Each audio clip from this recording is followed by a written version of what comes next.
G'day, Great Clips. Yes, that's right. I'm Australian.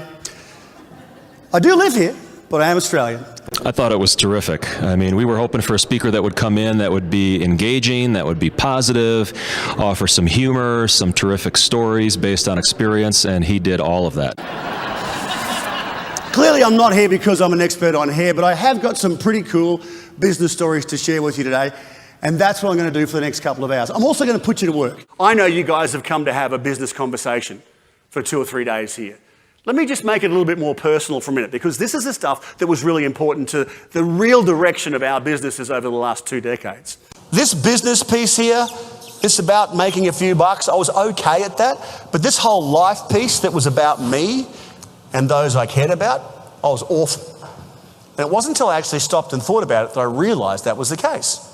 With personal vision, you create purpose. Once you create purpose, you have an understanding of where you're going and a greater clarity of how you're going to get there.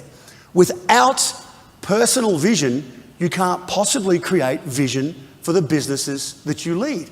Right now, I want you to think about what you want out of your business. Whether you own the business or work for somebody else, it's irrelevant. Because if we understand this, now we've got a renewed passion for what the business can do for us. You've found your purpose. This now gives you greater passion because it's working for you. You've got it doing its job. I love the energy. Yeah, great energy and very intuitive and kind of a deep thinker, which is, it's nice, it's refreshing. And we grow, we invest in growth. We grow, we invest in growth. We grow, we invest. That's pretty much the cycle we have in business. We go round and round looking for an opportunity to grow the business to the next level, to improve our cash flow.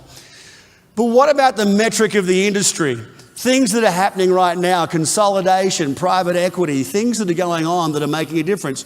Change of a CEO with your competitor you heard this morning. That's the stuff we've also got to focus on because it influences not just our business, but our lives. And here's why. Because that stuff also influences the economy. We've got boom, bust, recovery, boom, bust, recovery. That's the economic cycle we all have to deal with day in, day out. And it will have the same cycle. Everyone's sitting around saying 2008's done, thank you, I finally got out of that hole and I'm feeling pretty good, life is fantastic. Guess what? It is coming around again. You just hit a very raw point in me. So back to my opening comment, your emotions drive the success or the failure of your business. Here's what that looks like. I love this business, I hate this business. I love my staff, I hate my staff. I love my wife, I love my wife.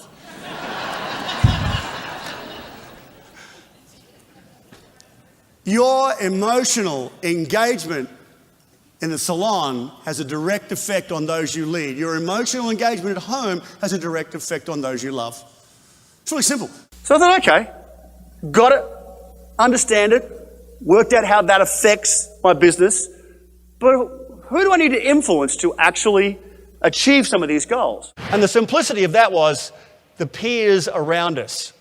Particularly in a multi-outlet environment like this where you've got 300 or 400 people you can lean on to help you with some of the issues that you're dealing with. The second group was those we serve, our customers, our guests that come in every single day of the week. And the third group was those we led. It's not just about your staff. It's not just about the people you work with, your colleagues. It's about the 7,000 people that are in this room that's going to make a difference to your life in the next couple of days. Because here's the deal. The smart guys aren't on stage. Let me just step off for a minute. I got to tell you, Troy ranks at the top. He just made a connection with the group that was so instantaneous. So let's talk about the next piece that's probably most interesting to you, and that's understanding how we're going to influence those we serve, the clients we have and the clients we'd like to have. Now, we work on 3 basic words here when we talk about serving people. How can we be more distinctive, more emotive, and more collaborative? Been there, done that. You know, he's lived it. He's walked the walk. For us, if we're going to be distinctive, we have to anticipate their needs and not just exceed them. 10 years ago, you used to be able to say, we exceed our customers' expectations, and that's our point of difference. And that was probably okay until everybody started saying it. And then it lost its equity. It lost its value because all of a sudden, well, everyone's exceeding my expectations now, so they tell me.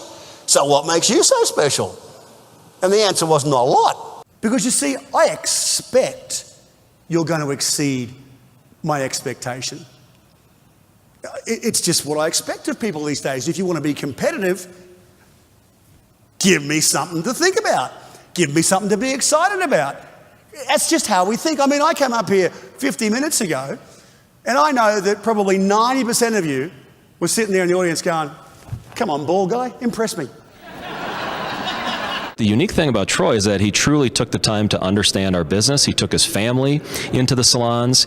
He had his girls get haircuts. Obviously, he doesn't need the haircut. And then he talked about elements of our business, comfort, freedom, connection. He clearly did his homework, which made it easier for people to have that dialogue with each other. Let's talk about leadership for a moment, because that's a struggle for all of us trying to lead a business, trying to engage and retain and motivate great staff and have them really help us drive our businesses forward. I want an emotional connection with them and my companies, and then that can't help but then translate to an emotional connection with our customers, because they'll feel the energy. Now, just like our children, we ask them to do stuff. Bailey, go find your shoes. Charlie, pick up your toys. And they go, why? Because that's what kids do. Kids ask the question, why? Do you know why they ask why? It's because we don't tell them why we're asking them to do it. And we do exactly the same thing in business. We bark instructions. Do this, walk this, talk this, say this, be this, hit that number, hit that target, be that budget, be the guy that comes first, get that client. But we don't explain how that attaches itself to the vision. So if I said, Bailey, go get your shoes, she'd go, why? If I said, go get your shoes, we're going to the park for the afternoon to play on the playground, she'd go, okay, Dad. And she's off. That's exactly the same in your environment. We need to remind ourselves that we can't lead with sound bites. We need to lead with vision. Succinct and to the point. Going through this process, finding our purpose, understanding our passion, influencing people and knowing where to find the hidden profit in the business, we managed to trade out of $1 million hole and not go broke.